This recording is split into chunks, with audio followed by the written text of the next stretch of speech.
Hey everyone, welcome back to our channel. Today, we're tackling a super practical topic: how to transfer money to Cash App in 2025. With the latest updates, this process is faster and more secure than ever, making it perfect for splitting bills, sending gifts, or getting paid quickly. Whether you're a Cash App newbie or just need a refresher, I'll walk you through it step by step in under 2 minutes. Let's dive right in. First things first, make sure you have the Cash App installed on your phone. If you don't, head to your App Store, download it for free, and sign up with your email or phone number. Once you're logged in, the home screen will show your balance and recent activity. Step 1.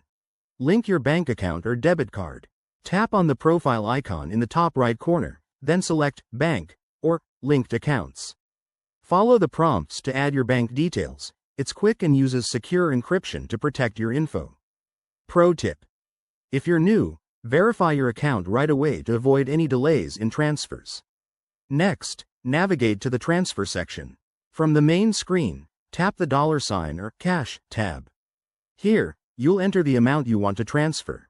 Type in the exact figure and double-check for accuracy to prevent mistakes.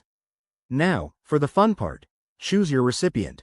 If it's to another Cash App user, search for their $cashtag or phone number. If you're transferring to your bank, select the Withdraw option.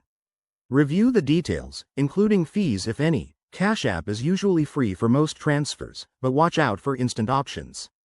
Hit Confirm, and enter your PIN or use biometric verification for security. In 2025, Cash App has enhanced fraud protection, so you'll get a confirmation notification almost immediately. Your money should appear in the recipient's account within minutes or up to a few hours, depending on the bank. And that's it, you've successfully transferred money on Cash App. Remember, always keep an eye on your transactions and enable notifications for added security. If you run into any issues, Cash App's support is just a tap away. Thanks for watching. Hit that like button if this helped. Subscribe for more money-saving tips, and I'll see you in the next video. Stay smart with your finances.